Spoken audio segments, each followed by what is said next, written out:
Chapter 1. Thursday, 17th of June, 997. It was hard to stay awake all night, Edgar found, even on the most important night of your life. He'd spread his cloak over the reeds on the floor, and now he lay on it, dressed in the knee-length brown wool tunic that was all he wore in summer, day and night. In winter he would wrap the cloak around him and lie near the fire. But now the weather was warm. Midsummer Day was a week away. Edgar always knew dates.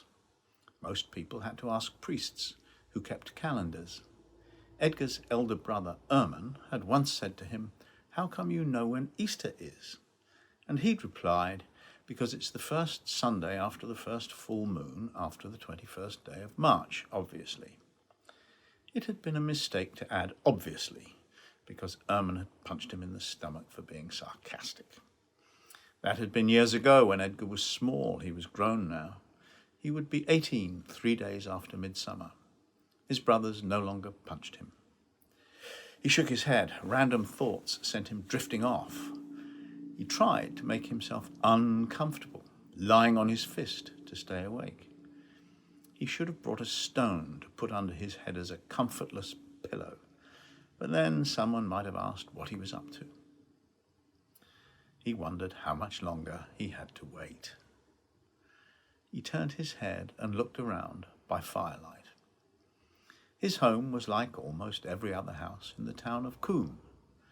Oak plank walls, a thatched roof, and an earth floor partly covered with reeds from the banks of the nearby river. It had no windows. In the middle of the single room was a square of stones surrounding the hearth. Over the fire stood an iron tripod from which cooking pots could be hung, and its legs made spidery shadows on the underside of the roof. All around the walls were wooden pegs on which were hung clothes, cooking utensils, and boat-building tools. Edgar was not sure how much of the night had passed, because he might have dozed off, perhaps more than once. Earlier, he'd listened to the sounds of the town settling for the night, a couple of drunks singing an obscene ditty, the bitter accusations of a marital quarrel in a neighbouring house, a door slamming and a dog barking, and somewhere nearby, a woman sobbing. But now there was nothing but the soft lullaby of waves on a sheltered beach. He stared in the direction of the door, looking for telltale lines of light around its edges, but there was nothing but darkness. That meant either that the moon had set, so the night was well advanced, or that the sky was cloudy, which would tell him nothing. The rest of his family lay around the room, close to the walls where there was less smoke. Pa and Ma were back to back. Sometimes they would wake in the middle of the night and embrace, whispering and moving together, until they fell back, panting. But they were fast asleep now, Pa snoring. Erman, the eldest brother at 20, lay near Edgar, and Edbald, the middle one, was in the corner. Edgar could hear their steady, untroubled breathing. At last the church bell struck. There was a monastery on the far side of the town. The monks had a way of measuring the hours of the night. They made big graduated candles that told the time as they burned down. 1 hour before dawn they would ring the bell, then get up to chant their service of matins. Edgar lay still a little longer.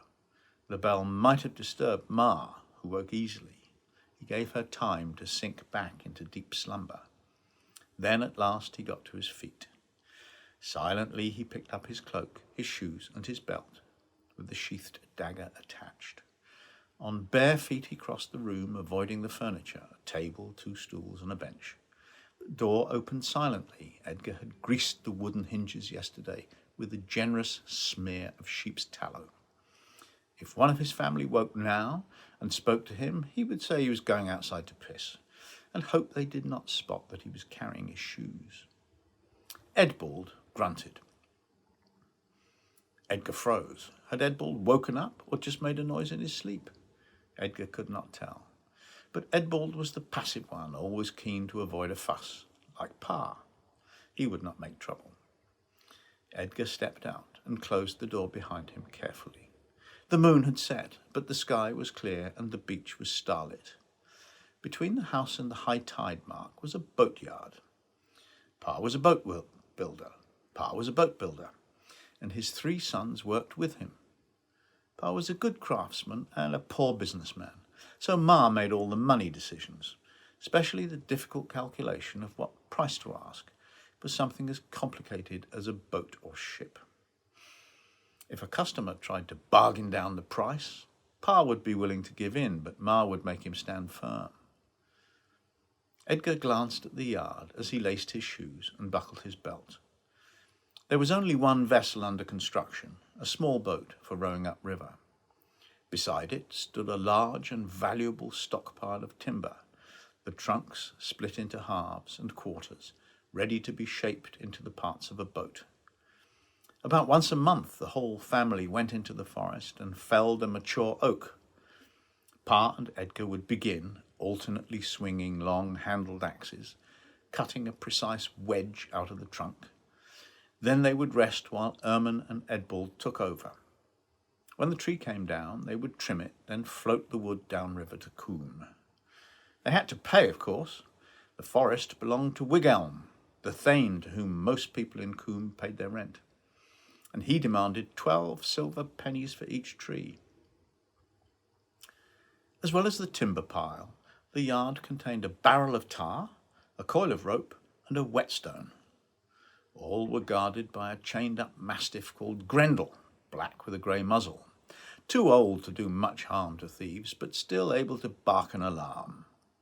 Grendel was quiet now, watching Edgar incuriously, with his head resting on his front paws. Edgar knelt down and stroked his head.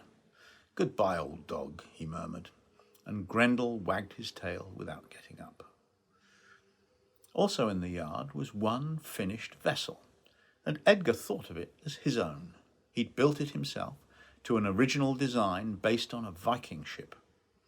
Edgar had never actually seen a Viking. They'd not raided Coombe in his lifetime. But 2 years ago a wreck had washed up on the beach here, empty and fire-blackened, its dragon figurehead half smashed, presumably after some battle. Edgar had been awestruck by its mutilated beauty, the graceful curves, the long serpentine prow, and the slender hull.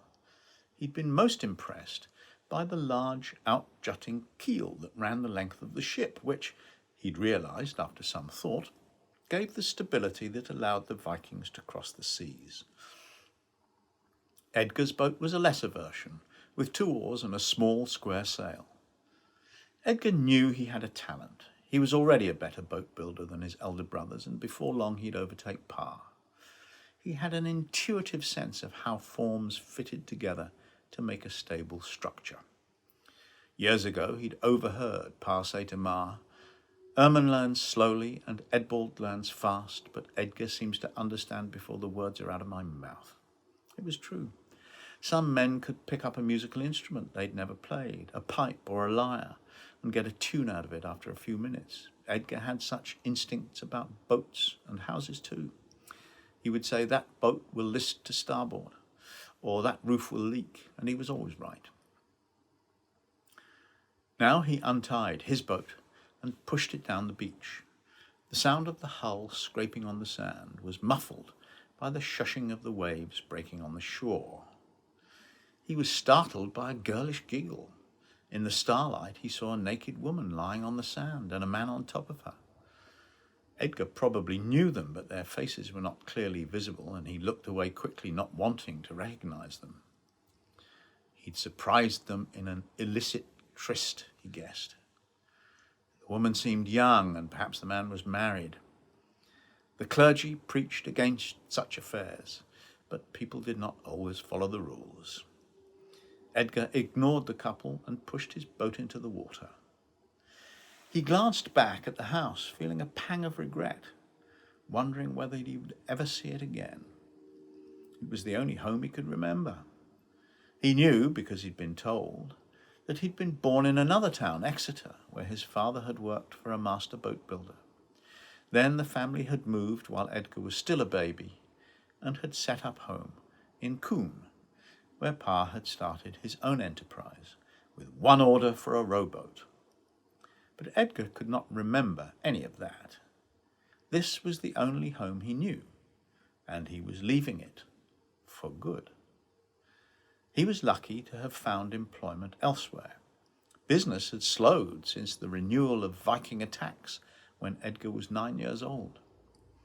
Trading and fishing were dangerous while the marauders were near. Only the brave bought boats. There were 3 ships in the harbour now, he saw by starlight, 2 herring fishers and a Frankish merchant ship. Dragged up on the beach were a handful of smaller craft, river and coastal vessels. He had helped to build one of the fishers. But he could remember a time when there had always been a dozen or more ships in port. He felt a fresh breeze from the southwest, the prevailing wind here. His boat had a sail, small because they were so costly. A full-size sail for a seagoing ship would take one woman 4 years to make. But it was hardly worthwhile to unfurl for the short trip across the bay. He began to row, something that hardly taxed him. Edgar was heavily muscled like a blacksmith. His father and brothers were the same. All day, 6 days a week, they worked with axe, adze and auger, shaping the oak strakes that formed the hulls of boats. It was hard work and it made strong men. His heart lifted. He'd got away, and he was going to meet the woman he loved.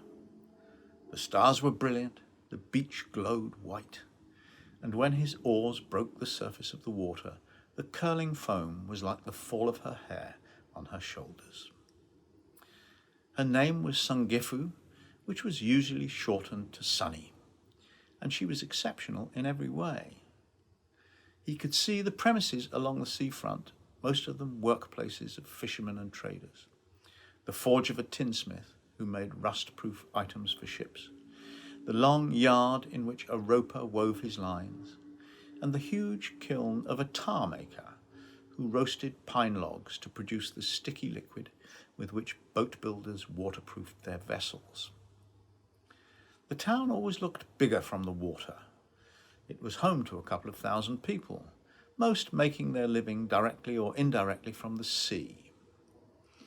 He looked across the bay to his destination. In the darkness, he would not have been able to see Sonny even if she'd been there, which he knew she was not, since they'd arranged to meet at dawn. But he could not help staring at the place where she soon would be.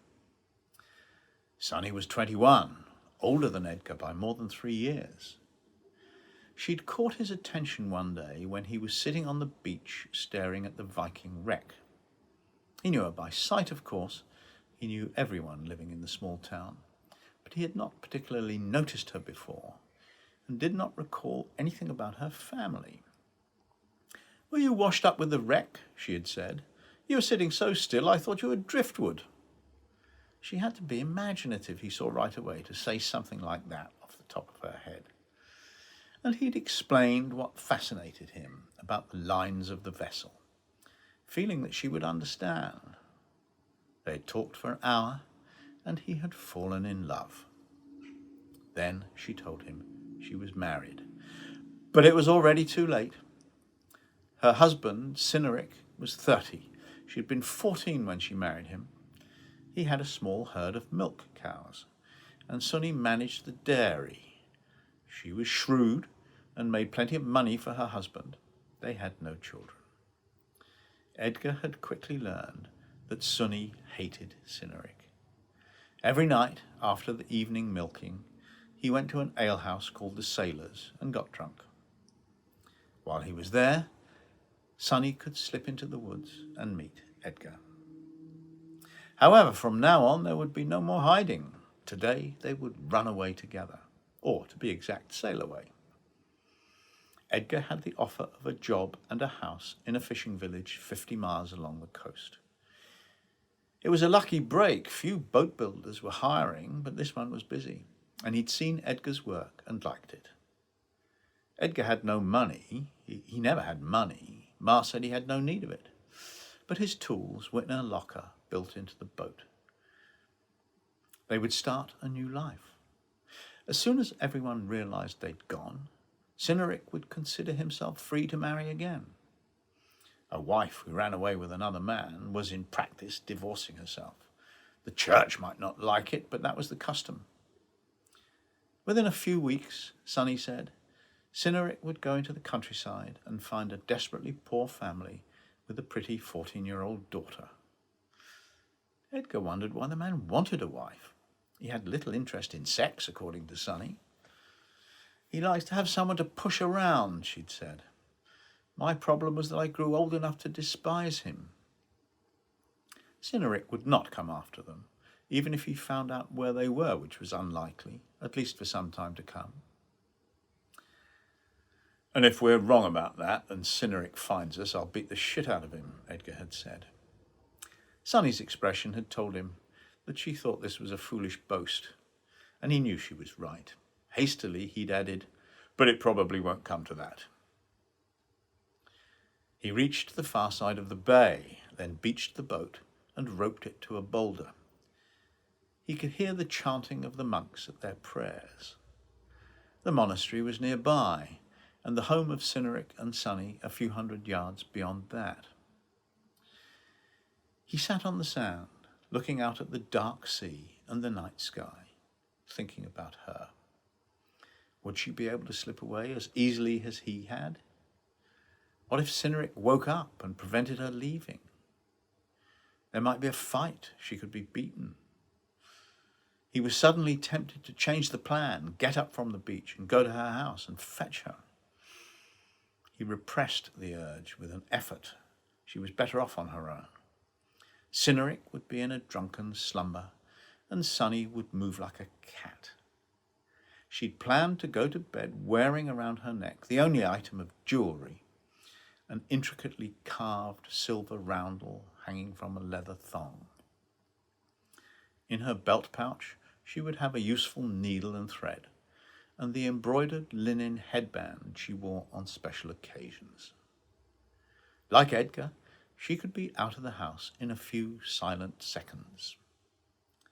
Soon she would be here, her eyes glistening with excitement, her supple body eager for his. They would embrace, hugging each other hard, and kiss passionately. Then she would step into the boat, and he would push it into the water to freedom. He would row a little way out, then kiss her again, he thought. How soon could they make love? She would be as impatient as he. He could row around the point, then drop the roped rock he used as an anchor, and they could lie down in the boat under the thwarts. It would be a little awkward, but what did that matter? The boat would rock gently on the waves, and they would feel the warmth of the rising sun on their naked skin. But perhaps they would be wiser to unfurl the sail and put more distance between themselves and the town before they risked a halt. He wanted to be well away by full day. It would be difficult to resist temptation with her so close, looking at him and smiling happily. But it was more important to secure their future. When they got to their new home, they would say they were already married, they'd decided. Until now, they had never spent a night in bed. From today, they would eat supper together every evening and lie in each other's arms all night and smile knowingly at one another in the morning. He saw a glimmer of light on the horizon. Dawn was about to break. She would be here at any moment. He felt sad only when he thought about his family. He could happily live without his brothers, who still treated him as a foolish kid and tried to pretend that he had not grown up smarter than both of them. He would miss Pa, who all his life had told him things he would never forget, such as, no matter how well you scarf two planks together, the joint is always the weakest part.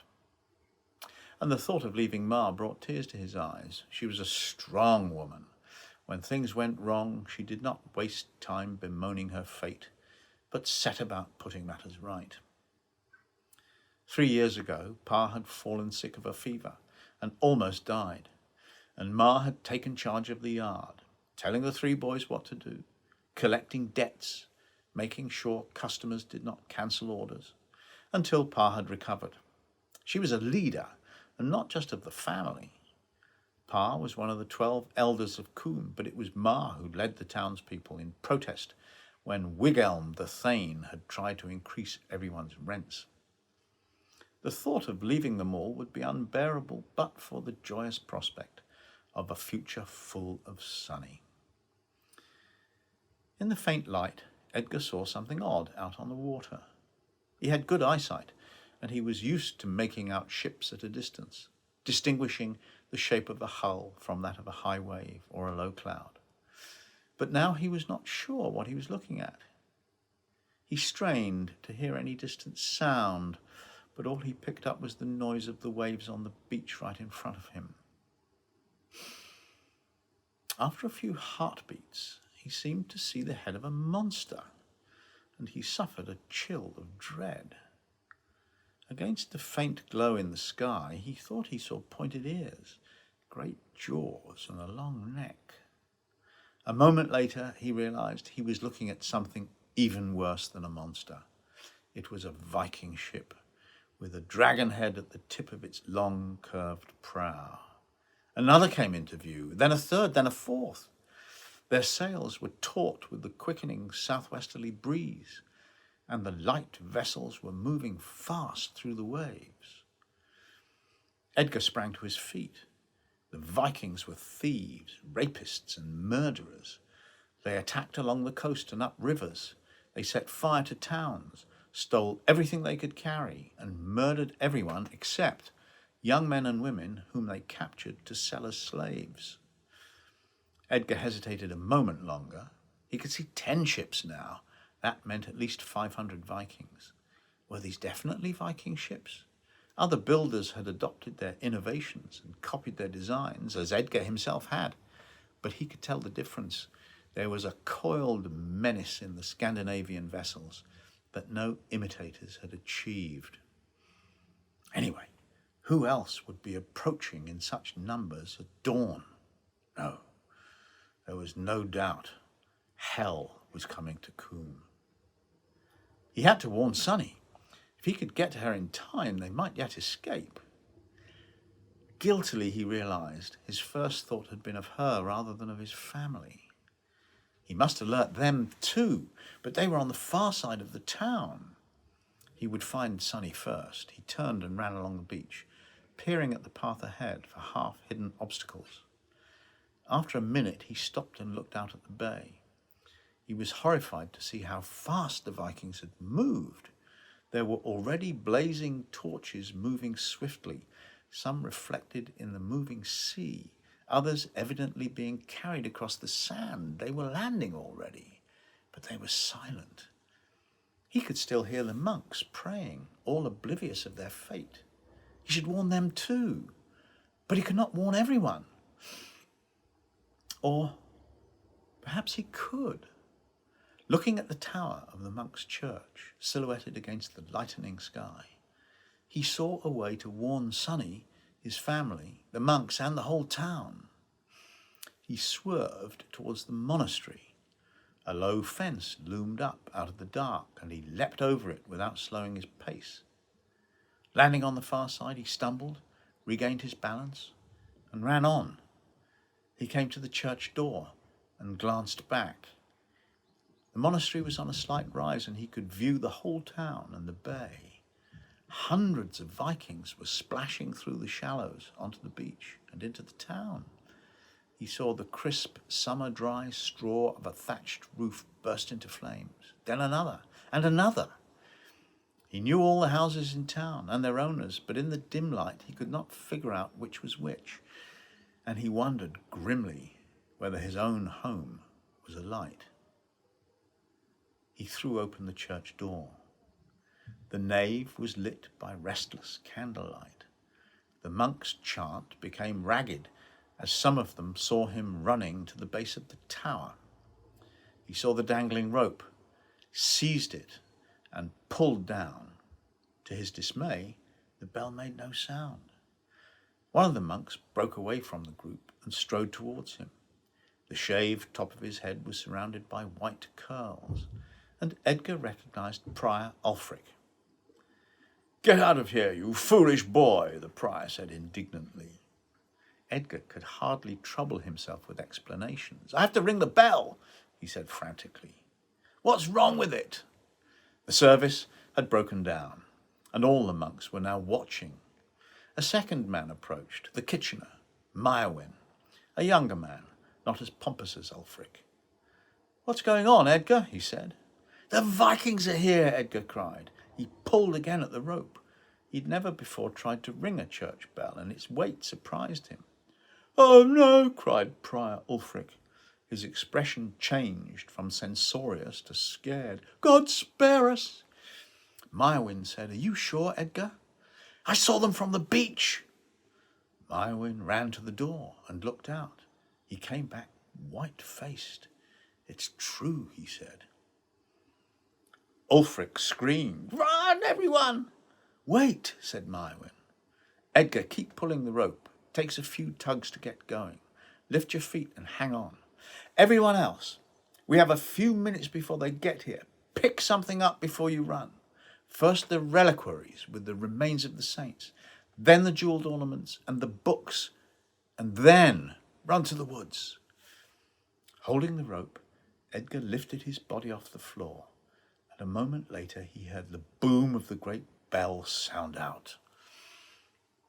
Ulrich snatched up a silver cross and dashed out, and the other monks began to follow, some calmly, collecting precious objects, others yelling and panicking. The bell began to swing, and it rang repeatedly. Edgar pulled the rope frantically, using the weight of his body. He wanted everyone to know right away that this was not merely a summons to sleeping monks, but an alarm call to the whole town. After a minute, he felt sure he'd done enough. He left the rope swinging and dashed out of the church. The acrid smell of burning thatch pricked his nostrils. The brisk southwesterly breeze was spreading the flames with dreadful speed. At the same time, daylight was brightening. In the town, people were running out of their houses, clutching babies and children and whatever else was precious to them, tools and chickens and leather bags of coins. The fastest were already crossing the fields towards the woods. Some would escape, Edgar thought, thanks to that bell. He went against the flow, dodging his friends and neighbours, heading for Sonny's house. He saw the baker who would have been at his oven early. Now he was running from his house with a sack of flour on his back. The alehouse, called the Sailors, was still quiet, its occupants slow to rise even after the alarm. Wynne the jeweller went by on his horse with a chest strapped to his back. The horse was charging in a panic, and he had his arms around its neck, holding on desperately. A slave called Griff went by, carrying an old woman, his owner. Edgar scanned every face that passed him, just in case Sonny was among them, but he did not see her. Then he met the Vikings. The vanguard of the force was a dozen big men and two terrifying-looking women, all in leather jerkins, armed with spears and axes. They were not wearing helmets, Edgar saw, and as fear rose in his throat like vomit, he realized they did not need much protection from the feeble townspeople. Some were already carrying booty, a sword with a jeweled hilt, clearly meant for display rather than battle, a money bag, a fur robe, a costly saddle with harness mounts in gilded bronze. One led a white horse that Edgar recognized as belonging to the owner of a herring ship. One had a girl over his shoulder, but Edgar saw gratefully that it was not Sonny. He backed away, but the Vikings came on, and he could not flee because he had to find Sonny. A few brave townsmen resisted. Their backs were to Edgar, so he could not tell who they were. Some used axes and daggers, one a bow and arrows. For several heartbeats, Edgar just stared, paralyzed by the sight of sharp blades cutting into human flesh, the sound of wounded men howling like animals in pain, the smell of a town on fire. The only violence he'd ever seen consisted of fistfights between aggressive boys or drunk men. This was new, gushing blood and spilling guts and screams of agony and terror. He was frozen with fear. The traders and fishermen of Coombe were no match for these attackers, whose livelihood was violence. The locals were cut down in moments, and the Vikings advanced, more coming up behind the leaders. Edgar recovered his senses and dodged behind a house. He had to get away from the Vikings, but he was not too scared to remember Sonny. The attackers were moving along the main street, pursuing the townspeople who were fleeing along the same road. But there were no Vikings behind the houses. Each home had about half an acre of land.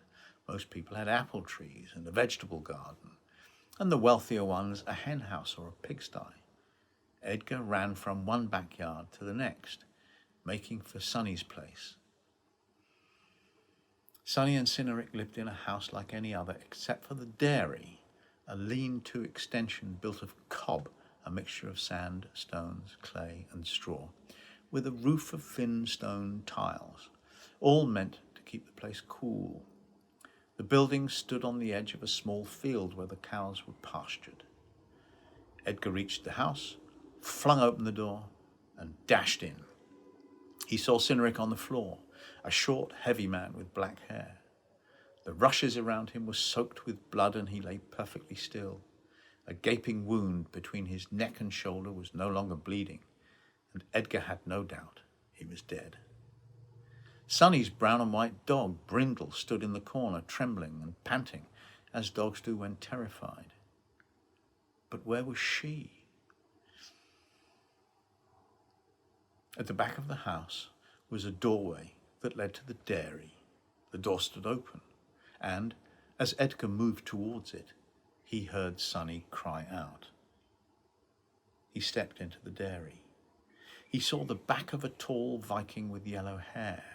Some kind of struggle was going on. A bucket of milk had spilt on the stone floor, and the long manger from which the cows fed had been knocked over.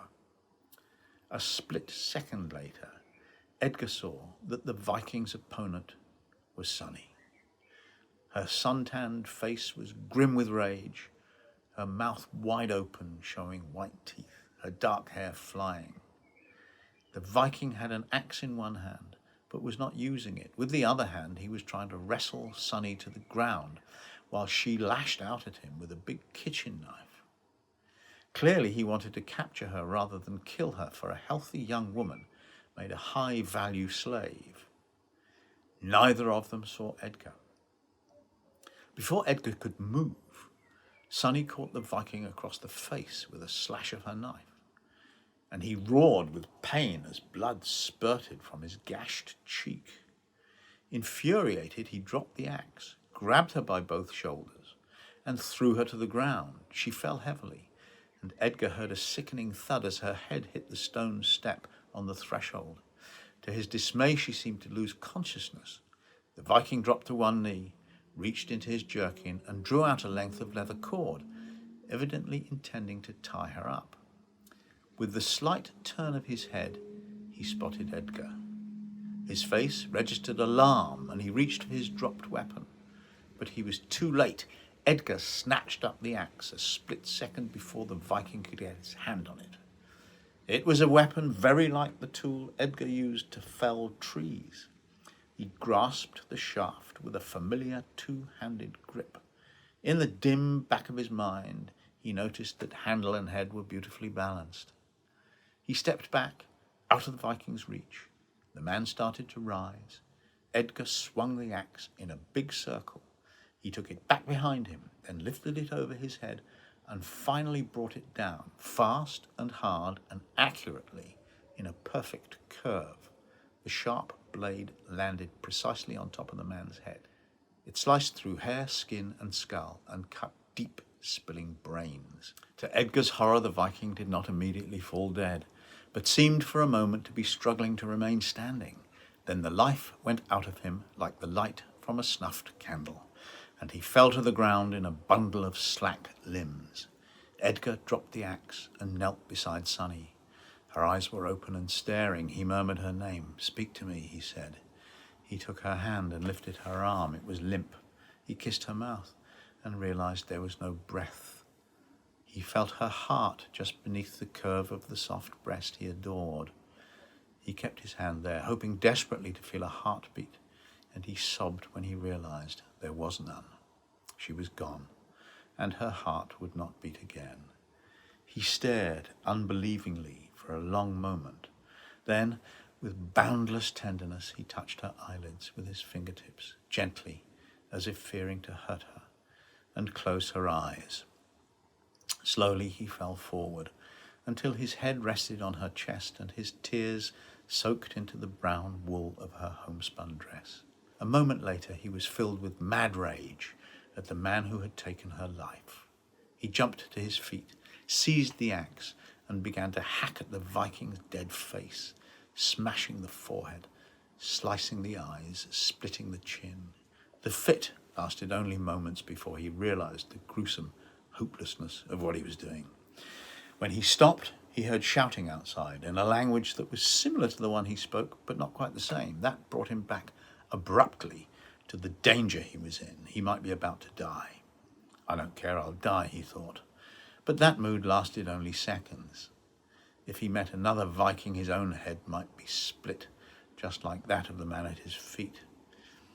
Stricken with grief as he was, he could still feel terror at the thought of being hacked to death. But what was he to do?